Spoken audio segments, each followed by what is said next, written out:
Dear traders, welcome to the आज का ज्ञान सीरीज। आज के इस सीरीज में हम बात करने वाले हैं should I invest in penny stock और नॉट। क्या हमें पेनी स्टॉक में इन्वेस्ट करना चाहिए या नहीं। अब आप सब सोच रहे होंगे, जिनको नहीं पता होगा पेनी स्टॉक होते क्या है, ये हमने नाम पहली बार सुना है या बहुत सारे लोगों ने इसका नाम सुना होगा और इन्वेस्टमेंट भी करते होंगे या ट्रेडिंग भी करते होंगे। बट बहुत सारे लोग सिर्फ सुनने के बाद इन्वेस्ट कर देते हैं, खुद को नहीं पता होता है कि पेनी स्टॉक होते क्या हैं। तो उसी के बारे में आज हम पूरे इस वीडियो में बात करने वाले हैं। तो वीडियो को आखिरी तक ज़रूर देखें और वीडियो अगर आखिरी में पसंद आता है या इन्फॉर्मेटिव लगता है तो प्लीज़ लाइक शेयर करना ना भूलें अपने दोस्तों के साथ जिनको भी चीज़ें नहीं पता है। और अगर आप अभी सब हमारे चैनल पे नए हो तो प्लीज़ सब्सक्राइब कर लें। चलिए वीडियो में हम आगे बढ़ते हैं। तो आज इस वीडियो में हम पूरे वीडियो में हम क्या क्या बात करने वाले हैं। सबसे पहले हम देखेंगे कि पेनी स्टॉक होते क्या हैं। सेकेंड, हम देखेंगे कि क्या हम पेनी स्टॉक लेके हम बहुत अच्छा वेल्थ क्रिएट कर सकते हैं, क्या हम अमीर बन सकते हैं, क्या हम करोड़पति बन सकते हैं, इसके ऊपर हम बात करेंगे। थर्ड वन इज कौन ऐसे लोग होते हैं जो कि इसमें कर सकते हैं इन्वेस्टमेंट या ट्रेडिंग कर सकते हैं। और अगर हम फोर्थ की बात करें, इसमें क्या क्या रिस्क होंगे, रिस्क के बारे में बात करेंगे। प्रोज एंड कॉन्स क्या क्या हैं, इसके एडवांटेज डिसएडवांटेज क्या है। और अगर इतना जानने के बाद भी आपको अगर लगता है कि इसमें पेनी स्टॉक में हमें इन्वेस्टमेंट करना चाहिए तो उसके ऊपर भी आपको एक टिप्स आप कह लीजिए या फिर आप कह लीजिए कि उसके ऊपर हम बात करेंगे कि क्या अगर हम इन्वेस्ट करते हैं तो हमें क्या क्या करना चाहिए या फिर क्या क्या नहीं करना चाहिए। बढ़ते हैं वीडियो में आगे की तरफ। सबसे पहले हम बात करेंगे कि पेनी स्टॉक होते क्या हैं। तो पेनी स्टॉक वो होते हैं जो कि काफ़ी उनका जो मार्केट प्राइस होता है वो काफ़ी कम होता है और 10 रुपये से कम का होता है। अब अगर सेकेंड पॉइंट की बात करें तो ये स्टॉक वैसे होते हैं जिनका मार्केट कैपिटलाइजेशन की बात करें तो वो ₹500 करोड़ से भी नीचे होता है। जैसा कि हम जानते हैं कि स्मॉल कैप के अंदर जो कंपनीज आते हैं वो 5,000 करोड़ के बिलो आते हैं, मिड कैप में आते हैं आपके 5,000 टू 20,000 करोड़ के कंपनीज एंड लार्ज कैप में आते हैं 20,000 करोड़ से अबव की कंपनीज जिनका मार्केट कैपिटलाइजेशन 20,000 करोड़ से अबव होता है। तो ये क्योंकि बहुत काफ़ी नीचे होता है, इनके मार्केट कैपिटलाइजेशन 500 करोड़ से नीचे। अब अगर थर्ड पॉइंट की बात करें तो ये ऐसा है कि इनका मतलब जो लिक्विडिटी होता है वो काफ़ी कम होता है और बहुत सारी चीज़ें होती हैं इसमें, आप कह सकते हैं कि इंडियन मार्केट में। नेक्स्ट अगर बात करें तो ये जो स्टॉक्स होते हैं वो इनको हम क्लासीफाई करते हैं एज अ माइक्रो कैप्स, क्योंकि ये जो स्मॉलर कैप या स्मॉल कैप जो कंपनीज होते हैं ये उनसे भी नीचे आते हैं। तो इस वजह से हम इनको बोलते हैं माइक्रो कैप। अब अगर हम बात करें तो फिर भी इतना सब कुछ होने के बावजूद भी काफ़ी सारे ऐसे पेनी स्टॉक हैं जो कि ट्रेड होते हैं दोनों में, BSc Bombay stock exchange and NSC दोनों में ही ये ट्रेड होते हैं। अब अगर नेक्स्ट हम बात करें कि क्या हमें पेनी स्टॉक से हम अमीर बन सकते हैं या फिर हम वेल्दी बन सकते हैं, वेल्थ क्रिएट कर सकते हैं, तो इसका जो सिंपल आंसर है वो है कि हाँ आप कर सकते हैं। बट ये नॉर्मल जो हम ट्रेडिंग जो करते हैं, रेगुलर ट्रेडिंग करते हैं नॉर्मल स्टॉक के साथ, ये वैसा नहीं होता है। इसमें जनरली खतरा बना रहता है कि आप हो सकता है इसमें रिस्क काफ़ी रहते हैं कि आप इसके अंदर अगर ट्रेड कर रहे हैं तो आपके जो पैसे हैं वो भी आपके डूब सकते हैं या फिर ऐसी चीज़ें हो सकती है। एंड उसके बाद बहुत कम ही ऐसे पेनी स्टॉक होते हैं जो कि आपको एक प्रॉपर प्रॉफिट बना के दे। ऐसा नहीं है कि सारे ही पेनी स्टॉक बुरे होते, बहुत कम होते हैं कि जो आपको प्रॉफिट बना के दे। बाकी मोस्ट ऑफ द टाइम ये होता है कि उसके थ्रू जो भी लोग उसमें इन्वेस्ट करते हैं उनको फिर जो उनके पैसे हैं या फिर उनको लॉस ही होता है। अब अगर हम नेक्स्ट बात करें कि कौन से ऐसे लोग होते हैं जो कि इसमें इन्वेस्ट कर सकते हैं, तो सबसे पहले तो अगर आपको रिस्क लेने की कैपेबिलिटी है आप में तो आप इसमें चाहें तो आप इसमें इन्वेस्ट कर सकते हैं, क्योंकि इसमें जितना आप रिस्क लेंगे तभी आप इसमें बहुत बड़े आप रिवॉर्ड के लिए आप एक मन बना के रख सकते हैं और उसके हिसाब से ही आप चल सकते हैं। तो इसमें अगर आपके पास बहुत कम, मतलब आप कह सकते हैं कि लो टॉलरेंस है आपके पास रिस्क लेने के लिए, आप रिस्क नहीं ले सकते हैं, तो फिर आप प्लीज़ इसमें एंटर मत कीजिए। अदरवाइज़ फिर आपको नुकसान होगा तो आपको ही बुरा लगेगा। तो उस हिसाब से इसमें रिस्क क्योंकि काफ़ी ज़्यादा होता है तो लोग को इसमें थोड़ा सा बच के काम करना चाहिए। और ऐसे तो हमने जैसे बताया कि काफ़ी सारे ऐसे हैं जो पेनी स्टॉक्स हैं जिसमें लोग इन्वेस्ट करते हैं एंड फिर उसके बाद उनको जब वहाँ पे रिस्क दिखता है तो फिर वहाँ पे वो लॉस बुक करते हैं या फिर वो स्टॉक मार्केट को फिर बुरा बोलते हैं। तो इस वजह से प्रॉपर ज्ञान लीजिए किसी भी चीज़ के बारे में एंड देन फिर आप एंटर कीजिए और फिर आप उसमें ट्रेड करें या फिर इन्वेस्टमेंट करें, फिर वो आपकी मर्जी है। अब अगर हम नेक्स्ट पॉइंट में बात करें कि क्या इसमें रिस्क है या क्या क्या रिस्क हो सकते हैं, तो जैसा कि हमने कहा कि कभी कभी जो पेनी स्टॉक होते हैं वो सक्सेसफुल भी हो सकते हैं, वो आपको रिटर्न भी दे सकते हैं, बट इक्वली वो काफ़ी क्रिटिकल होते हैं और काफ़ी इसमें आपको इन्वेस्टमेंट के बाद यहाँ पे जो लॉस है वो काफ़ी हाई अमाउंट में होता है। आप जैसा कि देख सकते हैं यहाँ पे रिस्क बहुत ज़्यादा होता है, उसी हिसाब से आपको जो यहाँ पे लॉस होने के रिस्क बहुत ज़्यादा हाई होते हैं। तो हम देखते हैं कौन कौन से ऐसे रिस्क हैं जो कि जिसके बारे में हम बात कर रहे हैं।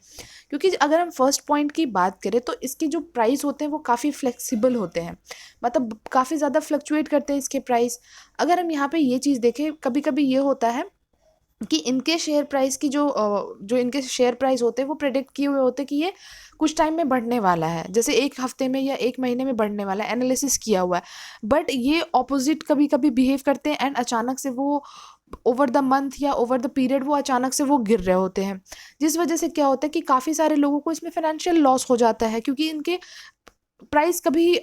अप ट्रेंड में जा रहे होते हैं, कभी मतलब इनका कुछ समझ नहीं आ रहा होता है। अगर हम सेकेंड पॉइंट की बात करें, इसमें काफ़ी ज़्यादा अनसर्टेनिटी होता है, क्योंकि ये स्मॉल बिजनेस होते हैं और उनके लिए जो रिकवरी है वो कर पाना काफ़ी मुश्किल होता है। और यहाँ पे यही होता है कि लोगों को लग रहा होता है कि जो पेनी स्टॉक है वो आज नहीं तो कल अगर हम इसमें इन्वेस्ट करते हैं, ऑब्वियसली बहुत सारे पेनी स्टॉक रहे हैं कुछ समय पहले जो कि आज जाके काफ़ी बड़े हो चुके हैं कंपनीज, लेकिन उनके फंडामेंटल्स स्ट्रॉन्ग थे, वो कंपनीज स्ट्रॉन्ग थे। ऐसा नहीं कि वो कोई जैसे चिट्टर पिट्टर कंपनी भी है और उनके स्टॉक की प्राइस काफ़ी कम है तो इस वजह से लोगों ने इन्वेस्ट किया और फिर वहाँ पे लॉस होता है। बट अगर कंपनी अच्छी रही और उसमें लोगों ने इन्वेस्ट किया तो हो सकता है वो ब्लू चिप कंपनीज बन सकते हैं, बट उसी उम्मीद में लोग उसमें इन्वेस्ट करते हैं। और यहाँ पे यही होता है कि आपके जो ओवर द टाइम आपको यहाँ पे रिटर्न अच्छा मिलने के बजाय यहाँ पे आपको हो जाता है लॉस। और पेनी स्टॉक में यही होता है कि यहाँ पे रिटर्न बहुत ज़्यादा आप कह सकते हैं कि इनकंसिस्टेंट वे में होता है। अब अगर नेक्स्ट इसमें हम बात करें इसके प्रोज एंड कॉन्स के ऊपर, तो आप यहाँ जो प्रोज एंड कॉन्स देखेंगे, वैसे तो कुछ चीज़ें इसमें अच्छी भी है ऑब्वियसली एंड कुछ चीज़ें यहाँ पे बुरी भी है। तो अगर हम अच्छी चीज़ों के बारे में बात करें तो इनके जो शेयर के प्राइस होते हैं वो काफ़ी लो होते हैं। तो जैसा कि आप देख सकते हैं इनके जो प्राइस कम है तो आपको यहाँ पे बहुत सारे पैसे इन्वेस्ट करने की ज़रूरत नहीं है, ये आपको कम बजट में भी आपके पास काफ़ी शेयर्स आ जाते हैं और उस हिसाब से आपको फ़ायदे होते हैं। अब नेक्स्ट अगर बात करें इसमें गेंस की कि प्रॉफिट के हिसाब से, अगर प्रॉफिट के पर्सपेक्टिव से बात करें तो ये क्योंकि छोटे कंपनीज होते हैं या फिर न्यू कंपनीज होते हैं जो मार्केट में आए होते हैं और अपने आप कह सकते हैं कि यहाँ पे अपने जो विकास के शुरुआती उसमें होते हैं या फिर आप कह सकते हैं कि यहाँ पे अर्ली स्टेज में होते हैं जहाँ पे उनके पास काफ़ी ज़्यादा ग्रोथ के चांसेस होते हैं, जिसके वजह से इनके जो इम्पैक्ट होता है स्टॉक प्राइस के ऊपर वो काफ़ी ज़्यादा होता है। इसी वजह से यहाँ पे आपको एक प्रॉफिट भी यही देखने को मिल रहा है कि या तो ये छोटे हैं या तो फिर नए हैं, और यहाँ पे जब छोटे और नए कंपनीज होते हैं तो उनके पास वो काफ़ी अर्ली स्टेज में होते हैं अपने डेवलपमेंट के, तो उसी हिसाब से उसमें हमें ग्रोथ के भी आगे चांसेस काफ़ी दिख रहे होते हैं। बट वहीं अगर हम प्रोज के बाद कॉन्स की बात करें तो कॉन्स में हम सबसे पहले ये देखेंगे कि इसमें काफ़ी ज़्यादा हाई रिस्क होता है, जो कि हम प्रीवियस स्लाइड से और स्टार्टिंग से हम बात करते आ रहे हैं कि इसमें काफ़ी ज़्यादा हमें आप कह सकते हैं कि इसमें बहुत ज़्यादा रिस्क है। अब आप खुद सोचिए, अगर कोई शेयर का प्राइस बिल्कुल आपको 0.25 है, 0.59 है या फिर 2 रुपये है, 4 रुपये है, तो उसके पीछे कोई ना कोई रीज़न है। तो आपको हमेशा अगर किसी शेयर का प्राइस इतना कम है तो सबसे पहले तो आपको उसके पीछे का रीज़न जानना चाहिए कि आखिर ऐसा क्यों है जिस वजह से इसके जो शेयर के प्राइस है वो इतने लो हैं। अब अगर सेकेंड पॉइंट की बात करें तो लो लिक्विडिटी, यहाँ पे ये होता है कि इनको अगर आपके पास वो शेयर आप होल्ड कर रहे हैं तो आप जब बेचना चाह रहे हैं तो आपको बायर्स नहीं मिल रहे हैं, जब आप खरीदना चाह रहे हैं या फिर शेयर का प्राइस नीचे की तरफ जा रहा है आप खरीदना चाह रहे हैं तो आपको वहाँ पे सेलर्स नहीं मिल रहे। तो यहाँ पे आपको चीज़ें जो है या फिर ऐसे शेयर्स जो हैं वो सर्किट में चल रहे होते हैं, तो यहाँ पे ये सारी दिक्कतें होती है। इनके बारे में लिमिटेड इन्फॉर्मेशन अवेलेबल होता है जो आप या तो आप गूगल करेंगे या फिर आप नेट में आप जाके आप इसके इन्फॉर्मेशन के बारे में ढूंढ रहे होंगे, इस कंपनी के बारे में, ये कंपनी करती क्या है। तो ऐसे जो होते हैं, जो चिटर पिटर स्टॉक्स होते हैं, पेनी स्टॉक्स जो होते हैं, उनके बारे में ज़्यादा इन्फॉर्मेशन भी हमें नहीं मिलते। जो हम बात करते हैं कि फंडामेंटली स्ट्रांग नहीं होते हैं बहुत सारे, कुछ कुछ ऐसे होते हैं कि ऑब्वियसली आप बात करें तो उसके अंडर के काफ़ी फंडामेंटली वो स्ट्रांग होते हैं, जिस वजह से उनके इन्फॉर्मेशन आपको मिल जाएंगे। बट कुछ ऐसे शेयर्स जो होते हैं जिनके इन्फॉर्मेशन भी आपको नहीं मिल रही, तो उसमें आपको इन्वेस्ट करना या उस शेयर में या उस कंपनी के लिए आप इन्वेस्ट करना, वहाँ पे बेवकूफ़ी होगी और वहाँ पे आपको जो है वो लॉस बुक करना हो सकता है। सेकेंड, अगर लास्ट पॉइंट की बात करें तो यहाँ पे कोई भी है जो कि आके और इस शेयर में आप प्राइस मैनिपुलेट कर सकता है और काफ़ी बड़े लार्ज क्वांटिटी में इसमें इन्वेस्टमेंट करके, और वहाँ पे फिर जो छोटे लोग होते हैं, जो हम जैसे रिटेल इन्वेस्टर्स होते हैं, वो वहाँ पे फंस जाते हैं या फिर उनके लिए फिर लॉस मेकिंग वो शेयर हो जाता है, क्योंकि काफ़ी बड़े लोगों के पास बहुत पैसे होते हैं एंड वो फिर मार्केट में घुस के और फिर उसके प्राइस को मैनिपुलेट कर देते हैं। तो ये रहे इनके प्रोज एंड कॉन्स। यहाँ पे हमने देख लिया प्रोज क्या है, इनके कॉन्स क्या है। तो हर शेयर, इसका कंक्लूजन यही है कि हर शेयर जो पेनी स्टॉक है वो बुरे नहीं है, बट हाँ उसके बारे में प्रॉपर इन्फॉर्मेशन लेके तभी घुसना सही चीज़ होता है। अब हम बात करते हैं कि अगर फिर भी आपको लगता है कि इसमें इन्वेस्टमेंट करना सही है, क्योंकि हमने दोनों तरफ की बात की कि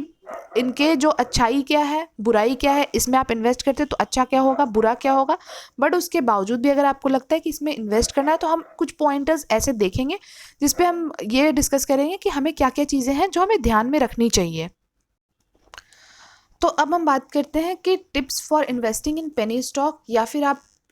एज अ टिप्स ना लेना चाहें, बट ये कि आपको ध्यान में क्या क्या चीज़ें रखनी है।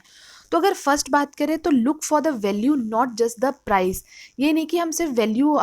सिर्फ प्राइस देख के घुस रहे हैं कि अरे भाई हमें कम में, बहुत कम में हमें काफ़ी सारे क्वांटिटीज़ मिल रहे हैं,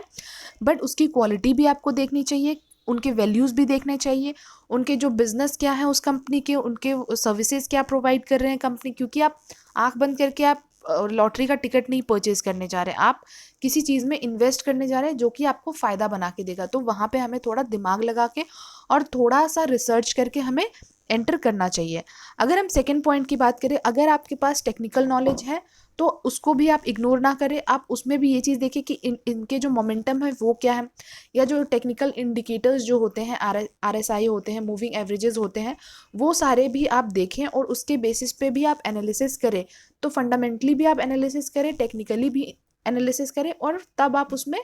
एंटर करेंगे तो आपके पास जो रिस्क है वो कम होगा, रिवॉर्ड आपके पास ज़्यादा मिलेगा। थर्ड पॉइंट की बात करें तो यहाँ पे ये नहीं कि आप बहुत सारा अमाउंट आप यहाँ पे इन्वेस्ट कर दें या फिर डाल दें। कोशिश कीजिए कि अपने जो टोटल इन्वेस्टमेंट अमाउंट है उसका 10% आप इन पेनी स्टॉक्स में डालें, क्योंकि इसमें रिस्क ज़्यादा है, तो आपको थोड़ा सा आपको सेफ चलना चाहिए। ये नहीं कि हमने पूरे अपने 100% अब इसमें इन्वेस्ट कर दिया है, और जब आपको नॉलेज है तो क्यों नहीं और भी बाकी जो मल्टी बैगर स्टॉक्स हैं इतने सारे, आप उसमें भी इन्वेस्ट कर सकते हैं। तो कोशिश कीजिए कि इसमें थोड़ा कम डालें और जो बाकी पैसे आपके बचे हुए हैं वो आप अलग अलग जगह पे आप इन्वेस्ट करें। ये नहीं कि इसी में सारा इन्वेस्ट कर दें, क्योंकि अगर आपको जब लॉस होगा तो काफ़ी बड़ा लॉस भी हो सकता है। तो हमें बोथ साइड हमें देख के चलना होगा, इसके जो प्रॉफिट है वो भी, या फिर इसके जो रिवॉर्ड है वो भी, और इसके जो बुरी चीज़ें हैं वो भी। बाकी अगर फोर्थ पॉइंट की बात करें तो ये नहीं कि आपने इसमें पैसे इन्वेस्ट कर दिए हैं बट इसको आप मॉनिटर करना ही भूल गए हैं, क्योंकि इसमें काफ़ी ज़्यादा एक्सप्लोजिव मोमेंट्स होते हैं, मूव्स होते हैं, जो कि अचानक से कभी प्राइस ऊपर जा रहे हैं, सर्किट पे चल रहा है, या फिर काफ़ी अचानक से आपको इसमें फॉल डाउन हो गया, प्रॉफिट बुक हो गया। तो वो आपको कंटिन्यूसली आप इसको मॉनिटर करते रहें। जब आपको लगे कि नहीं भाई अब मुझे इसमें और ज़्यादा इसमें स्टॉप लॉस रखे, इसमें अब हमें और ज़्यादा लॉस नहीं बुक करना है, या फिर हम लॉस बुक नहीं करना चाहते, इतना ही में हम सेटिस्फाइड है, इतना ही रिवॉर्ड लेके हमें निकलना है, तो आप उस शेयर से एग्जिट कर सकते हैं। अब अगर हम बात करें लास्ट पॉइंट की, do not believe the it can not go down any further, कि ये कभी नीचे नहीं जा सकता, ऐसा लोग दिमाग में लेके चलते हैं। बट इनके जो प्राइस होते हैं, अगर आपको लगते हैं कि नीचे गिर रहे हैं, तो आप इसके पीछे का रीज़न आप फाइंड आउट करें, ढूंढें कि क्या रीज़न रहा है जिस वजह से ये शेयर इतना अचानक से गिरना स्टार्ट हो गया, जैसे कि येस बैंक का हुआ है, या फिर आप कह सकते हैं आइडिया वोडाफोन का जो हुआ था। तो क्या रीज़न रहा है, मैं ये नहीं बोल रही कि वो पेनी स्टॉक हो गए, ये हो गया, बट जो रीज़न रहा है कि क्यों किसी शेयर के प्राइस अचानक से नीचे गिर रहे हैं, क्या उसके ऊपर कोई बड़ी खबर आ रही है, कोई बड़े न्यूज़ आ रहे हैं कि जिस वजह से, या फिर कुछ ऐसा किसी हाई कोर्ट ने या फिर कुछ कोर्ट्स ने, सुप्रीम कोर्ट ने कोई फैसला तो नहीं सुना दिया जिस वजह से ये नीचे आने लगे। अगर आपको उसमें लगे कि इसमें भाई नहीं अब इससे इससे ज़्यादा हम होल्ड नहीं कर सकते, इसमें हमें अब और नहीं बने रहना है, तो आप वहाँ से बेशक वहाँ से एग्जिट कर जाएं। तो आप अपने जो रिस्क हैं उसको आप बचा सकते हैं एंड जो रिवॉर्ड्स हैं उसको आप ज़्यादा कर सकते हैं। तो आई थिंक आपको जो पेनी स्टॉक के बारे में जो मिथ थे या फिर जो चीज़ें थी, छोटी छोटी सी चीज़ें ही जो हमें डाउट बन जाते हैं एंड फिर हम उसके बुनियाद पे हम कोई गलती कर बैठते हैं, तो वो सारा हो सकता है इस वीडियो में आपको क्लियर हुआ हो। बाकी अगर कुछ लगता हो सकता है मैंने भी कुछ चीज़ें छोड़ी हो या मैंने कुछ गलत बताया हो, तो वो आप मुझे कमेंट बॉक्स में बता सकते हैं, ताकि हम नेक्स्ट टाइम उसको इम्प्रूव करें और बेहतर से बेहतरीन चीज़ें आपके लिए लेके आएँ। चलिए फिर आज के वीडियो में हमने काफ़ी कुछ डिस्कस किया है और आपके बहुत सारे डाउट भी क्लियर हुए होंगे। मिलेंगे हम आपसे जल्द ही नेक्स्ट वीडियो में, तब तक के लिए thank you and take care.